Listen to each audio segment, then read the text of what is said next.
Welcome back to Digi Bros, everybody. What's up, bros? Victor, do you want to raise up another discussion topic? Go Go back to your Go back to the phone while we're in this cutscene. Yeah. But we're gonna beat the guy. Wait, she's gonna like stab him with her hair. With her hair? Yeah. Alright. So the other day, I found a documentary on Netflix called The Search for General Tsao. This was General Tsao's chicken. It's a search for General Tsao's chicken, and it was pretty amazing. Like the whole story behind it, because it's on like every fucking menu across the nation everywhere, right? And no one knows what the fuck it is. No one knows so what it's General like, Tsao is. It's clearly something that is very popular in. And it doesn't seem to be really one recipe. Yeah, it's not one recipe, no. Which is the funny part. But it's like the origins of this. Like they went to China and everything. They were asking people like, do you have General Tso's chicken? Do you know what the fuck this is? And no one knows what it is. And then someone goes like, oh, I know General Tsao. He's famous in this district. And then they go out to this district where it turns out General Tsao was a famous general. And so the chicken is named after General Tsao. But they don't make the chicken in that district. Like it's not known at all there. Then they find out, like, they explain way later that, it was a chef from that district was making the dish for, like, the king of Taiwan or something. And he invented this new dish based on, like, the peppers they use in his district. And they named it after General Tsao because that was, like, the famous hero of that place. Right. And so that was the origin of General Tso's chicken. And then some, like, Chinese-American guys went there and they learned... They ate General Tso's chicken, and then they just stole the recipe and brought it back to America, and it became super famous in, like, New York as General Tso's chicken. And then this guy came to New York, like, because he had heard they stole his recipe, and he was trying to, like, prove that it was his own, and he did, like television broadcasts and stuff where he explained the recipe and things, and so everyone just imitates his recipe for General Tso's chicken, and that's how it became, like, this humongous thing on every menu, and that's why it's always made differently, because no one knows the original recipe, and everyone wants to do it because it's popular. And basically, like, the Chinese food chains are always about, like, having the most appeal and finding the popular items so that they can sell themselves. There's basically an equivalent to this in the Philippines, but probably even bigger, which is adobo. Which adobo is just, like, meat chunks, usually with the bone in, rather than boneless like General Tsao, but however the fuck is it so? Is that how they say it throughout the documentary? I don't know. Because we always call it General Tsao chicken. I don't know where that comes from. Well, General Tsao. I always hear Chow though. Like, I don't remember how it's pronounced, but of course there's people saying it different ways all over the place. Right, that's what I'm saying. Like, which one's the proper one? It doesn't really matter. Yeah, but it totally doesn't matter at all. Adobo is like little chunks of different types of meat, like whichever type you're getting. But as my mentor Ghost Lightning put it to me, no two places make it the same. Yeah. Like, you will never try two exactly the same adobo. Everyone has a different recipe for it. Yeah.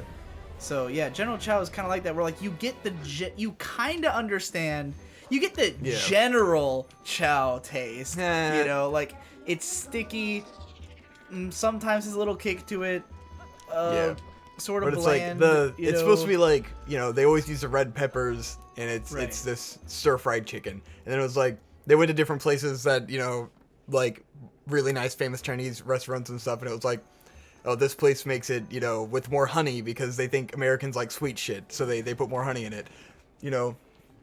Even in our town, because I went out to my actual favorite Chinese food place that actually makes really good General Tso's chicken, and they just use, like, a lot more breading, and, like, they have spicier chicken, whereas the place by our house is, like, sweeter, has no fucking spice at all. It's clearly totally different.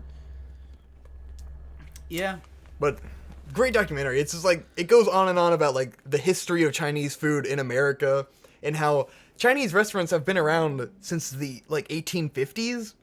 So it's like, really, people joke about how the Chinese food is, like, for American tastes and stuff, and it's like, yeah, because they've been conforming it to our taste for 200 years. Like, it's not just like they came here and immediately changed their shit. Like, it's adapted and grown over a long period of time. And, like, chop suey was actually the first dish made for Americans that did not exist in China, where it's like they just They were like, oh, Americans like this, and this. Let's just fucking cook it up. It's nasty to us, but they seem to love it. It became this huge hit. What the fuck is happening? Midna's lost it. Oh shit. What is this? I don't remember this. No, this is her like overdrive because she put on the completed helmet.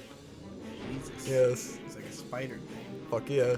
I'm guessing we're getting pretty Got close the to fucking the end Lance of of the game. Longinus. Yeah, we're about to do the last temple. We're gonna beat this in this playthrough. Holy shit. Yeah. Well, good thing we prepared all these topics. Exactly.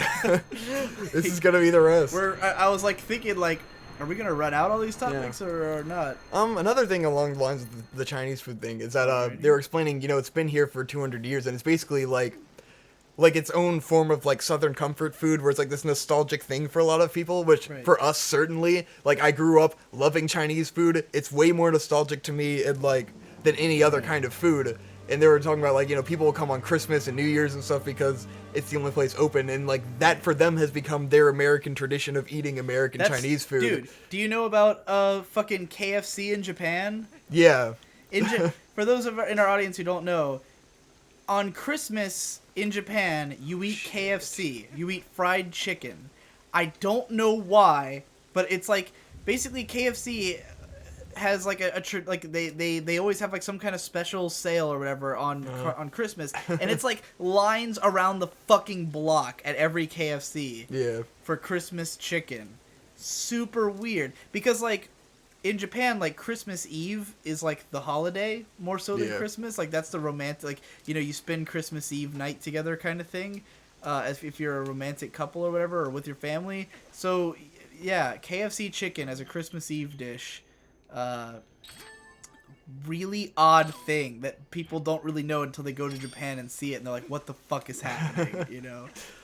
Pretty cool. Which the idea that Christmas that's some hella is cultural big in Japan appropriation, at all is weird. That's a funny thing to me is that when people are always complain talking about cultural appropriation and every other country exactly, is it's like worse about okay, it. everyone does this. It's not this fucking spoiled American thing that we steal cultures. It's like no, everyone does cultural appropriation. It's not necessarily a bad thing. I don't think it's ever a bad thing. Exactly. And I think we've talked about this on the show before that I it's don't like understand the mindset of like. It's not always bad, and why everyone would you does it. ever think that was bad? Like to make everyone more together. Yes. All it does is it brings culture together. I understand, that sometimes people kind of shit all over a culture that they don't understand, using it, or they'll take elements of it and be like, oh yeah, oh this is cute from that's called this annoying. religion. It's not problematic. Annoying. It's just annoying. It's just annoying. That's what happens when people on the internet like take something that they don't like and make it into it's a problem. Yes. It's not a fucking problem. It's just annoying. It's just bratty. It's stupid. It's not hurting anybody that fucking Miley Cyrus twerks or something. Like it's just kind of gross. Is that cultural appropriation? That was a thing that was a really Miley Cyrus with her whole like she was basically acting black. Like she was twerking, she was doing all this black stuff, and people were like, "Oh, Miley Cyrus appropriating black culture." It's like that's not a problem. It's just obnoxious, kind of gross and weird. It's just that she looks creepy and ugly. If anybody else was if some other white girl who we liked was twerking, we wouldn't be complaining. We wouldn't even about notice. Right. Who gives a shit? Anyway. Man. Yeah, was that all on that topic? What was it? What were we talking about again? General Tsao and then General Tsao chicken. Evolution of. Oh yeah, and Chinese food in America. It's really good. You should watch the documentary. I think you'd really enjoy like the historical, the Asian history of it, which is very interesting, and the interesting thing of the way that immigration works from China to America is literally like. The corporations that run the Chinese food restaurants, like, people get off the plane and then go to these stations where they give them, like, you're gonna go work at this Chinese food restaurant, here's your job, here's what you're doing, and then they just bus you off to that place. Like, that is literally how the immigration works. And so it's like, yeah, all the Chinese families work in restaurants because they literally get off the fucking boat and go work in these restaurants. And, like, they're gifted to them, basically. That is pretty fucking interesting. Yeah, it's an interesting system. And that's why there's, like, the Tiger bus that runs from Virginia to New York is literally, like, you you get on the bus at a Chinese food restaurant and you get dropped off at a Chinese food restaurant. Yeah, it is always a Chinese food restaurant. Exactly, that the because bus is outside. they run the buses because these are these like corporations that are like immigrating people. Huh.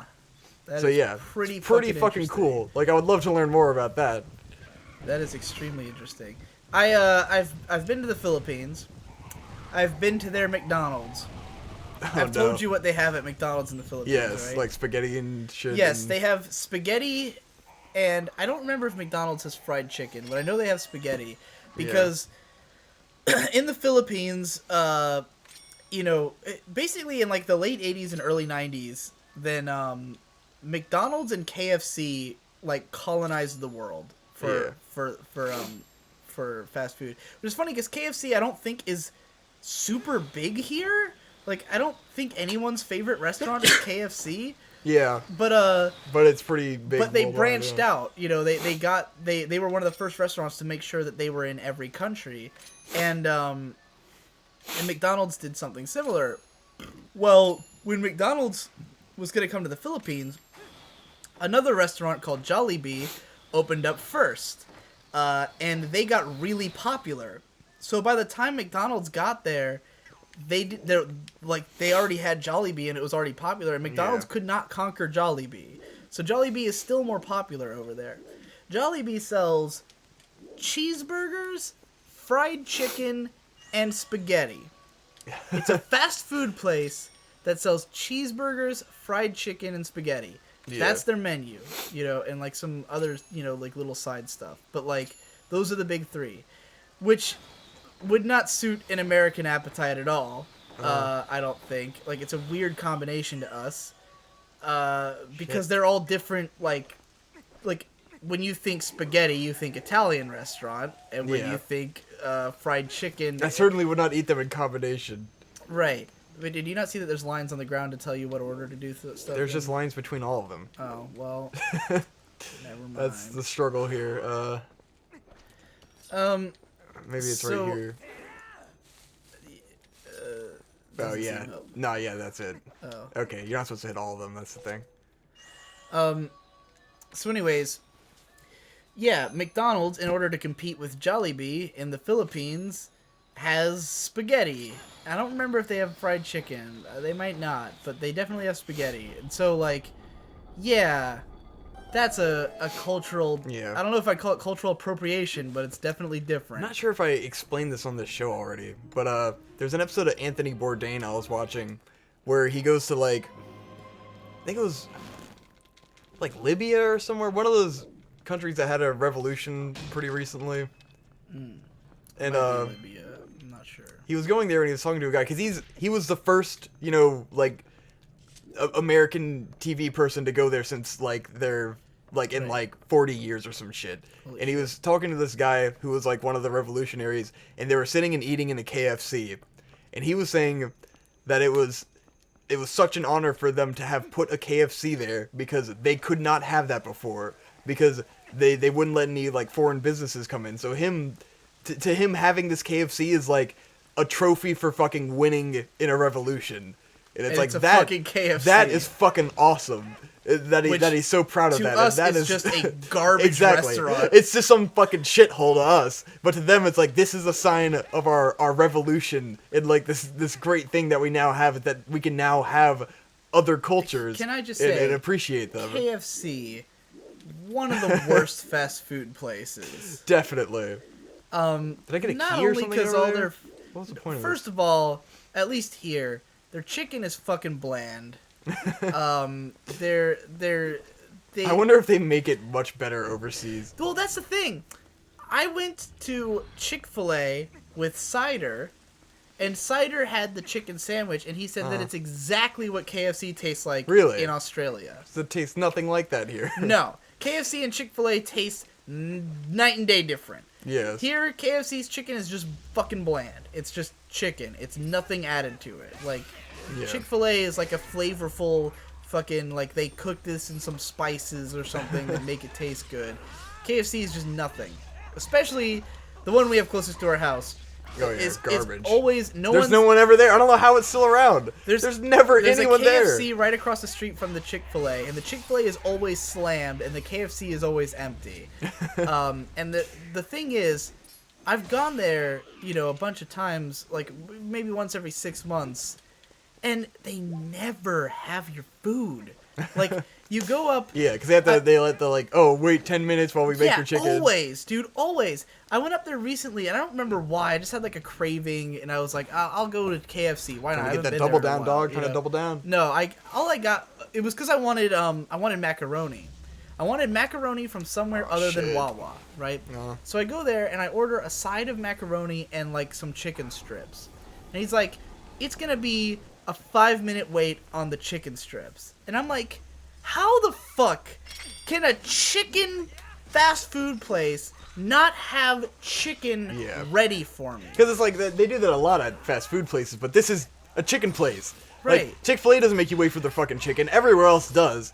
I don't understand. I'm like, why can't you just have something fucking prepared? Not as many people order the chicken. I guess. And it's not good for as long. Like, you really have to eat it quick, But, and I guess it's because they usually sell the fried chicken, on the bone. Is, what most people go to KFC for, and I ordered strips. But, of course, it wasn't a 5-minute wait. It was more like a 12-minute wait. Sweet. Me sitting there in the driveway, or fucking in a parking spot, waiting for this dude to come out and bring me 3 fucking chicken strips, and some macaroni. Oh my the macaroni God. wasn't even good. I remembered it being better than it was. And the chicken was bland, and I was like, why would I ever, It's always, there's certain places, I always end up going back, and I always regret it. KFC, fucking, what's the other place we went somewhat recently, and we were just like, why do we keep coming here? I don't know. Once every 6 months, you'll go there and just be like, why did I do this?